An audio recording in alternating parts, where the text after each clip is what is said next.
Madame, Messieurs, bonjour, très heureux de vous retrouver sur Panafricanist TV, la chaîne de télévision des panafricanistes. Vous connaissez déjà nos pages Facebook, YouTube, Instagram, TikTok. Vous n'avez qu'à aimer notre page et désormais vous aurez des notifications. C'est ça aussi, Panafricanist TV, nous vous apportons le meilleur de l'information sur un plateau d'or. Et notre grande interrogation du jour, Sahel, campagne anti-russe au Mali, Paris et l'ONU dans la délinquance géopolitique. En tout cas, c'est notre grande interrogation. Je me reprends. Sahel, campagne anti-russe au Mali, Paris et l'ONU dans la délinquance géopolitique. C'est notre interrogation du jour. Alors que les forces françaises finalisent leur retrait du Mali, le commandant de l'opération militaire Barkhane accuse le groupe russe de s'en prendre au pays d'Afrique de l'Ouest. Et chaque fois, on parle toujours de Wagner. Mais lorsque les autorités françaises, on leur pose la question qui est Wagner, eh bien, tout de suite, tout le monde en brèche. Le général Laurent Michon a porté des allégations à l'encontre des mercenaires russes, c'est ce qu'il déclare. Il a également avancé que le Mali a pris des mesures pour exploiter des sites aurifères pour Wagner.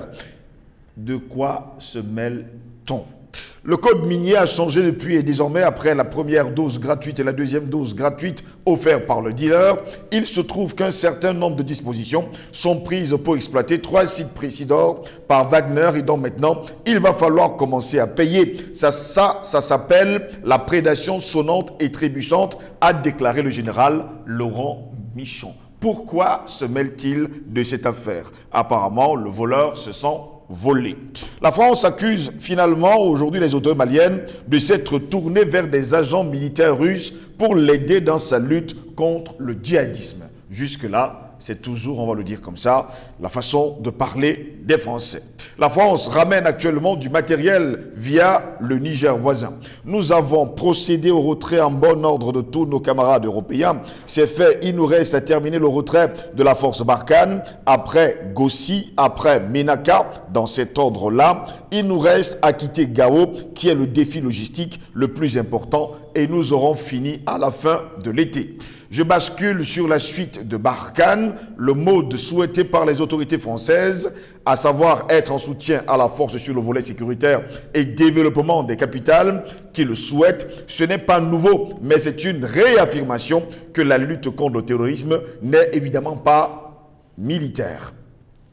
A ajouté Laurent Michon, commandant de la force anti-djihadiste française Barkhane, nous dit-on, les hommes qui n'ont jamais tué un seul djihadiste. Les relations franco-maliennes ont commencé, on va le dire à s'envenimer, après qu'un coup d'état militaire, bon, on va le dire ainsi, et que Laurent, on va le dire ainsi, que Assimi Goïta ait pris le pouvoir. Jusqu'à preuve de contraire, les autorités françaises continuent à appeler les autorités maliennes de juntes qui ignorent les appels en faveur de la France. Voilà pourquoi nous nous interrogeons encore aujourd'hui. Sahel, campagne anti-russe au Mali, Paris et l'ONU dans la délinquance géopolitique. En tout cas, nous nous interrogeons. Pour répondre à nos questions, nous sommes avec Albert Anatolaï ici. Il est journaliste d'investigation et surtout le directeur de publication du journal Le Cactus. Albert Anatolaï ici, bonjour, bienvenue à vous.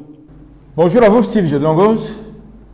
Bonjour aux techniciens de Panafricanist TV qui font un travail remarquable en dépit des dynamiques, n'est-ce pas, de tentatives de musulmans que vous connaissez, n'est-ce pas, qui sont perpétrées par qui vous savez, l'ambassadeur de France au Cameroun, qui fait des pieds et des mains. Et ce qui est curieux, c'est que partout, justement, dans l'espace francophone, c'est toujours les diplomates de ce pays-là qui se plaignent, n'est-ce pas, qui corrompent, oui, qui font dans la délation, et ils sont imprimés à investir la victimisation, comme quoi il y a un sentiment anti-français sur le continent africain. Merci pour l'invitation, mais comme d'habitude, je voudrais commencer par un coup de gueule, n'est-ce pas? Pour indiquer quoi? Pour indiquer que dans le contexte de la visite, n'est-ce pas, de Jupiter dans mon pays, le Cameroun. Jupiter devenu Vulcain. Oui, tout à fait. Il peut être Mars, ça ne nous intéresse pas.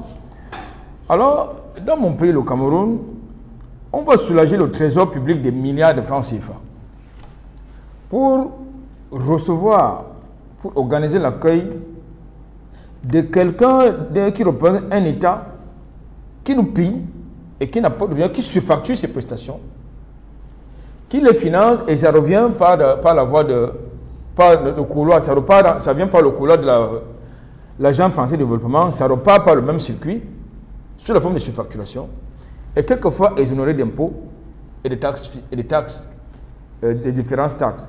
Donc, je pense que, comme il arrive là, je crois qu'il est important quand même qu'ils prennent en compte le fait que, comme ils viennent souvent en aide sur le continent, aux États africains, ils parlent de l'aide financière que nous n'avons jamais vue, que nous, comme des mortels, en tout cas je parle des masses populaires, des classes populaires que vous et moi nous représentons, on n'a jamais vu un centime de cette aide-là, mais bien au contraire, on voit tous les jours des billes de bois traverser, n'est-ce pas, nos différentes villes pour débarquer à Paris. Nous voyons tous les jours justement les cargaisons de nos matières premières débarquer au port de Marseille et consorts. En tout cas, merci une fois de plus de l'invitation. Très heureux de vous avoir, hein, Albert Anatola, ici encore aujourd'hui. Eh bien, vous parlez tout à l'heure de victimisation et surtout de plainte. Eh bien, je vous sers une nouvelle plainte. Elle nous vient tout droit du Mali. Et surtout, c'est le général Laurent Michon, le commandant de l'opération militaire Barkhane, qui accuse le groupe russe Wagner, on ne sait pas ce que ça signifie, de s'en prendre au pays de l'Afrique de l'Ouest en pillant de l'or. J'aime toujours commencer mes analyses thématiques en m'inspirant soit du factuel, soit des éléments historiques. En ce qui concerne les éléments historiques, je voudrais vous plonger dans les crimes coloniaux de la France, notamment en Afrique francophone, c'est-à-dire au Katanga, au Congo, dans la guerre du Biafra, au Nigeria, et surtout, pas très lointain, à une époque pas très lointaine, au Rwanda, en 1994. Lorsque nous revenons au Katanga, au Congo, et dans la guerre du Biafra, qui sont les barbouzes comment est-ce qu'on appelle les barbouzes que Paris utilisait, envoyait là-bas? Ce sont des mercenaires. Ah, c'était des mercenaires. Oui. Bon, je vous passe le contexte rwandais dans le cadre du génocide que vous connaissez et qu'ils ont au moins reconnu, mais qu'ils refusent de reconnaître. Et ils refusent de reconnaître par contre le génocide colonial, c'est-à-dire les assassinats, c'est-à-dire le génocide humain. On va justement à la guerre en Syrie, qui combattait à côté des forces multinationales unisiennes. Les mercenaires français? Non, c'est Wagner. C'est Wagner. C'était Wagner. C'est-à-dire que Wagner combattait à leur côté. Là, il ne s'appelait pas des mercenaires, ce n'était pas des mercenaires. Du côté, dans le contexte de la guerre en Ukraine, qui sont ces combattants politiquement appelés les combattants volontaires qui se battent aux côtés des néo-nazis ukrainiens? Ce n'est pas des mercenaires. Mercenaires. Mais ils vous disent que ni l'Union européenne, l'OTAN, ni les États-Unis sont officiellement engagés en guerre contre la Russie, en Ukraine, n'est-ce pas? Mais ils fourguent les armes, ils fourguent de l'argent, ils fourguent même les hommes. Je vous dis qu'ils ne sont pas en guerre. Nous sommes coutumiers des manipulations. Mais sauf qu'aujourd'hui, la classe politique, je ne sais pas de l'élite panafricaine actuelle, n'est plus manipulable. Barkhane est allié et au Sahel, et plus particulièrement au Mali depuis quelle année? Je ne sais pas, c'est depuis 2011, 2010. Si je me souviens, non, 2013. Depuis 2013. Avec quoi Paris exigeait... je veux dire, il faut qu'on devienne calme. Lorsque Paris envoyait sa facture de prestations militaires à Bamako, avec quoi était-il payé? En francs CFA? En or.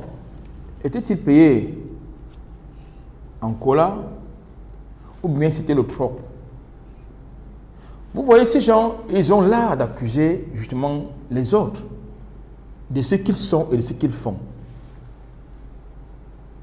J'ai eu à vous dire dans une autre tribune que l'engagement de Barkhane et alliés au Mali coûtait pas moins d'1 milliard de francs CFA. C'est le franc des colonies françaises d'Afrique au trésor malien. Et puisque c'était encore plus exorbitant, c'était compensé par des matières premières. Mais lorsqu'aujourd'hui, vous constatez que, après qu'on ait botté le cul, n'est-ce pas, de Barkhane et des alliés, du côté du Mali, et que Paris, qui pensait que c'était un scénario impensable, qui se soit réalisé, commence à crier, à traiter d'illégitime et d'illégal, n'est-ce pas, les autorités, je veux dire le pouvoir de Bamako, vous voyez donc qu'il y a un problème.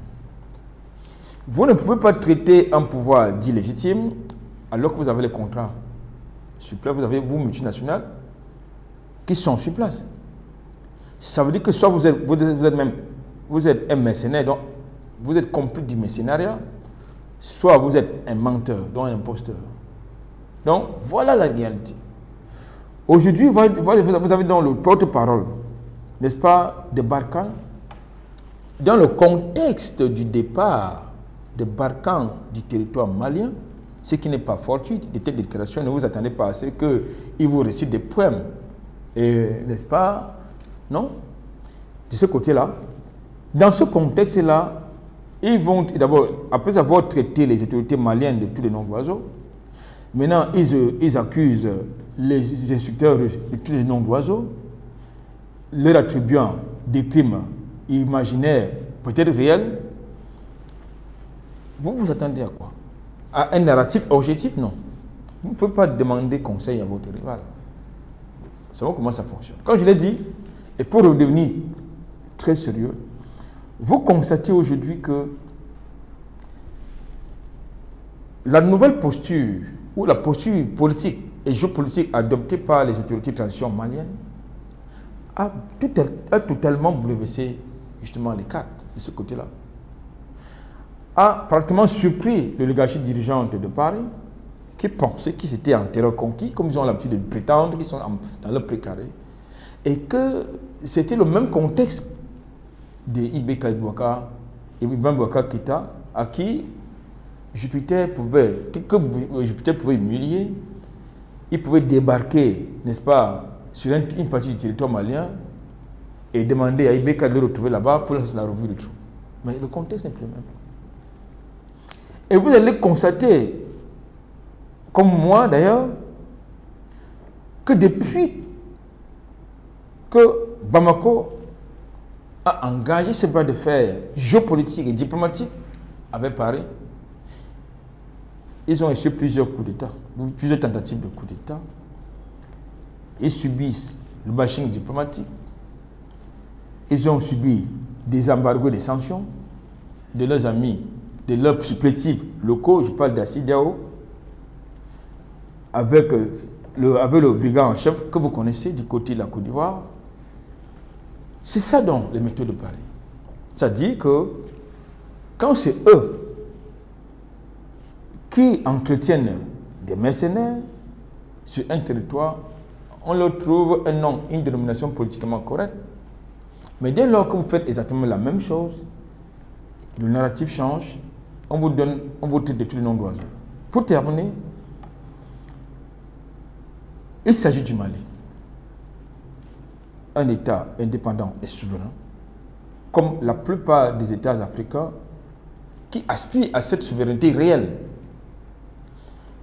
Qu'on soit ou pas d'accord avec Assimi Goïta, qu'on ne soit pas d'accord, qu'on ne l'aime pas, M. Choguel Maïga, puisqu'il y a un débat là-dessus, il ne s'agit pas des individus ici, il s'agit du peuple, il s'agit du Mali, de l'État malien, qui est souverain, qui est indépendant et qui a besoin de fixer le cap de son avenir. Ce n'est pas Paris ou Macron, Jupiter, le Drian, les autres, ou bien la nouvelle Christine Colonna, la nouvelle ministre des Affaires européennes et étrangères, qui va venir dire aux autorités maliennes ou bien aux Maliens ce qu'ils doivent faire de leur pays ou bien de leur bien.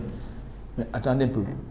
Si moi j'ai mon plantain, je veux dire, ou bien mon macabo dans mon champ, mais écoutez, j'ai le droit et la liberté de le donner à qui je veux. Il n'appartient pas aux voisins de s'offusquer de ce que je donne de mon régime de plantain de ma banneret à M. Steve Zenogos. Mais pourquoi est-ce que Paris, le fameux général porte-parole de Barkhane devait s'offusquer de ce que les autorités maliennes payent, n'est-ce pas, la sécurité du Mali contre l'or? Il ne parle pas de payer, il non. parle justement de pillage. Non. Je crois que... Qu'est-ce qu'ils faisaient, eux? Barkhane est allé depuis Takuba, depuis on a eu des images depuis 2013. Ils faisaient quoi là-bas depuis? Nous avons donc maintenant les résultats avec Wagner. Nous avons donc les résultats avec Wagner, qui a combattu aux côtés justement des Français en Syrie. Nous avons les résultats. Aujourd'hui, vous avez eu plusieurs attaques qui ont été, plusieurs tentatives de coup d'État, plusieurs attaques terroristes qui ont été déjouées. Mais si Barkhane serait encore sur le territoire, n'est-ce pas, malien, ce qui s'est passé il y a quelques jours du côté des Kati aurait prospéré, aurait été un carnage. Pourquoi? Parce qu'il y a eu une adhésion populaire à l'endroit, non seulement des autorités maliennes, mais de la politique de sécurisation totale du territoire malien par les Maliens. Parce qu'aujourd'hui, vous avez des dynamiques, ce qu'on appelle les partis politiques, vous avez la société civile, vous avez quelques leaders religieux qui veulent, qui profitant de leur tribune, veulent manipuler, instrumentaliser une partie du peuple malien. Non. Il ne s'agit pas des individus, il s'agit des intérêts supérieurs de l'État malien. Albert Natola, ici, je vais vous donner d'ailleurs la teneur de la déclaration du général Laurent Michon. Il dit, je cite, « Le code minier a changé depuis et désormais, après la première dose gratuite et la deuxième dose gratuite offerte par le dealer, il se trouve qu'un certain nombre de dispositions sont prises pour exploiter 3 sites précis d'or par Wagner et donc maintenant, il va falloir commencer à payer. Ça s'appelle la prédation sonnante et trébuchante. » Fin de citation. Est-ce les pleurs d'un enfant qu'on a chassé? Non, il s'agit des pleurs d'un voleur. C'est une lamentation d'un voleur. Je vous ai dit que le criminel n'aime pas qu'on reprenne ce qu'il fait. Je vous ai dit que les dirigeants français, dans le contexte de la libération de leur pays par ce qu'ils ont appelé les tirailleurs sénégalais, du nazisme allemand, ou de Hitler si vous voulez, ils ont reproduit exactement ce qu'ils ont vu ou vécu de Hitler des États-Unis, puisque actuellement, toute l'Union européenne est pratiquement le caniche des États-Unis.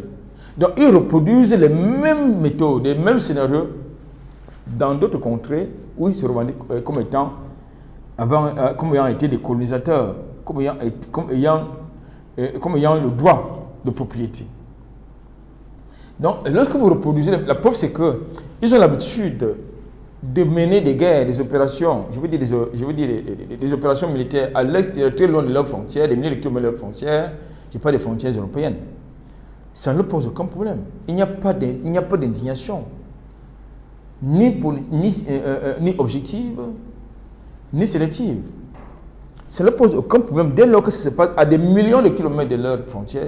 Mais dès lors maintenant que ça se passe sur leur propre territoire, notamment ce qui se passe actuellement du côté de l'Ukraine, vous voyez la déferlante des indignations que vous enregistrez, la déferlante de condamnation que vous enregistrez, la déferlante de sanctions que vous enregistrez contre la Russie.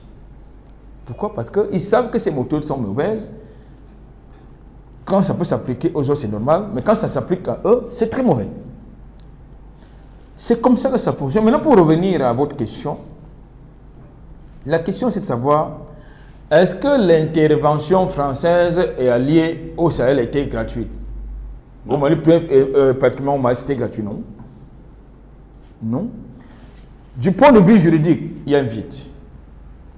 Maintenant, du point de vue diplomatique, vous avez des soldats qui ont un statut de diplomate. Ça veut dire qu'un soldat de Balkan, de Takuba, peut violer une Malienne, peut violer un enfant. Il est protégé par le statut, n'est-ce pas, d'immunité que lui confère justement l'ONU, à travers la charte de l'ONU, que lui confère donc son arrivée là-bas.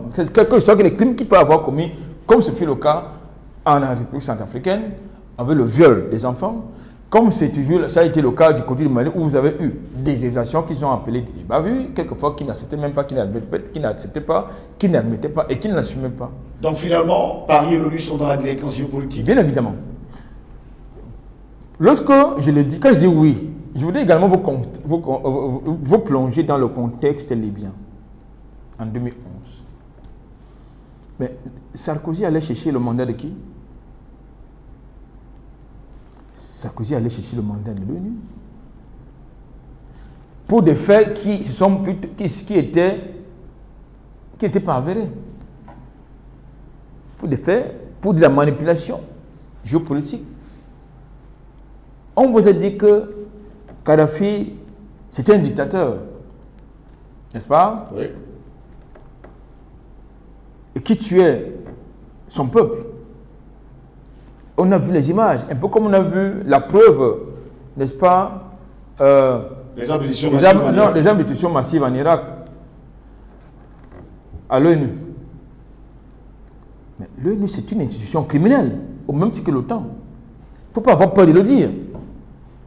Mais vous pouvez me dire, quelles sont les guerres que l'ONU a validées, notamment sur le continent africain et en Europe de l'Est? Combien de victimes ces guerres ont fait? Ils organisent les guerres. Ils planifient les finances. Après, vous disent ils apportent l'assistance humanitaire à travers leur démembrement. De qui se moque-t-on? Il faut qu'on soit sérieux. La même chose qui se passe du côté de l'Ukraine. C'est-à-dire que l'ONU ne peut pas dire qu'elle ne savait pas. L'ONU ne peut pas dire qu'elle ne savait pas que l'OTAN, l'Union européenne, sont en train d'installer des bases militaires clandestines en Ukraine. Comme il y en a sur le continent africain, même dans mon pays, il y en a. Des bases clandestines. Mais ils fonctionnent de pair. Puisque Paris, c'est le cheval de Troie, notamment sur le continent africain, dans l'espace francophone, au nom, justement, de l'interlocuteur qu'il est Paris, pour parler au nom de 15 pays, membres du franc CFA, de la zone CFA, oui. Au nom de sa place au Conseil de sécurité avec droit de veto. Donc, Paris peut donc parler au nom des pays africains, au nom de ces pays africains. C'est de ça qu'il est question. Donc, pour revenir donc aux choses plus sérieuses, l'ONU et la France, c'est la même chose, puisque c'est établi que la France, du point de vue diplomatique, est le porte-parole à l'ONU, n'est-ce pas, des pays de l'espace francophone. D'où ce fameux droit de veto que j'évoquais tantôt, d'où cette place au Conseil de sécurité.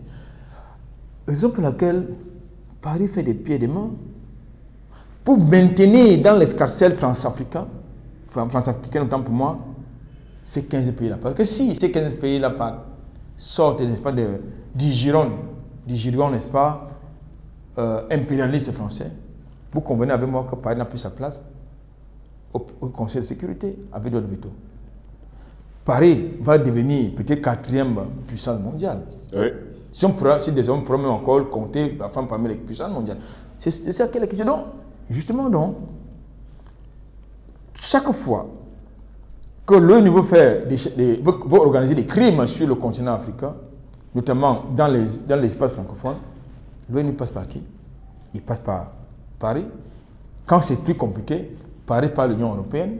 La preuve, c'est que Paris, Macron vient au Cameroun, mon pays, vous avez dans sa valise la partie de la diplomatie française, vous avez également dans sa valise le directeur, n'est-ce pas, des affaires européennes et étrangères. C'est-à-dire que Paris parle non seulement son nom propre, mais au nom de l'Europe. Et quand on parle d'Europe, l'ONU n'est pas loin, l'OTAN n'est pas loin. Albert Latounaïsi, ça ne vous a pas échappé, au cours de ce week-end également, les populations maliennes ont caillassé les véhicules de la MINUSMA. Est-ce pour dire aujourd'hui à Barkhane et à la MINUSMA de quitter le sol malien? Je pense que c'est notre credo depuis plus d'une dizaine d'années, à savoir le démantèlement des bases militaires étrangères et des forces d'occupation sur le continent africain. je crois qu'il est important. Vous avez vu l'iniquité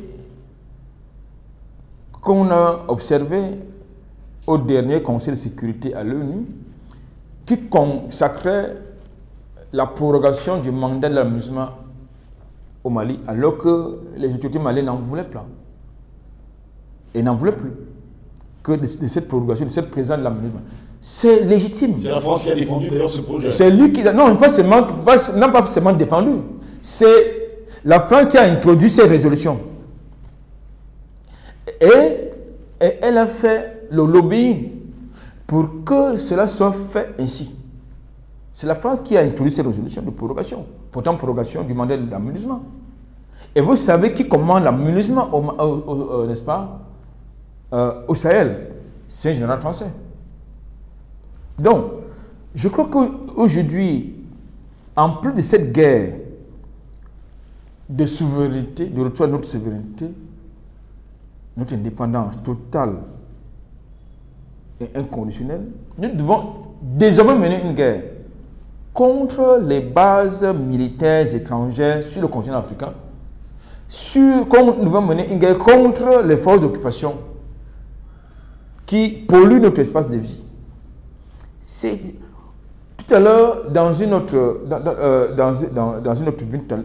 même tribune tout à l'heure, s'agissant d'une autre thématique, je vous ai indiqué que les populations congolaises, je parle de la République démocratique du Congo, ont caillassé hier la base logistique de la MINUSCO du côté de la RD Congo. Parce qu'il est question de dépolluer notre espace de vie de ces forces criminelles. Aujourd'hui, moi je pense que dans le contexte de la guerre en Ukraine, mais c'est l'Ukraine qui a le plus besoin de forces de stabilisation et d'interposition. C'est-à-dire, appelez ça MINUSCA, mais tout ce que vous voulez, envoyez tout ça là-bas. Ils en ont le plus besoin, mais pas nous. Parce qu'en réalité, lorsque nous voyons aujourd'hui le Sahel, le Golfe de Guinée, qui sont devenus des zones instables, conflictogènes et conflictuelles, mais c'est le fait de qui? Mais c'est le fait des fabricants de terroristes. Et le fabricant de terroristes en chef, c'est les États-Unis. Et ça a eu pour conséquence quoi? La guerre qu'on a menée à Kadhafi avec son assassinat en Libye, ça a donc fait quoi? Ça a donc créé des moules à fabriquer des terroristes. Qui les arme? Qui les finance? Moi, j'ai vu les vidéos qui circulent, notamment concernant l'arrestation des terroristes qui ont tenté justement de porter atteinte à la sécurité du camp Kati au Mali. J'ai vu des individus chétifs, amaigris, mais ça dit qu'ils ne sont même pas capables de prendre 3 repas par jour. Mais ils ont quand même des véhicules qui coûtent des millions de francs CFA. Ils ont une logistique qui coûte des millions d'euros. Mais d'où ça vient? Ça ne tombe pas du ciel, pour paraphraser des débuts, qui disent que les terroristes, ça ne tombe pas du ciel. La logistique qu'ils utilisent ne tombe pas du ciel. Et puis, c'est des gens qui se baladent dans les différentes frontières. Et dans ces frontières-là, vous en avez qui sont occupées par des forces d'occupation étrangères censées venir combattre le terrorisme chez vous. Allez donc y comprendre quelque chose. Merci à vous, Albert Antoulaïsi, d'avoir été dans notre ce matin. C'est fait un plaisir. Mesdames, Messieurs, merci de nous avoir suivis. Merci également pour votre fidélité. Au plaisir de vous retrouver très bientôt. Bonne journée à toutes et à tous.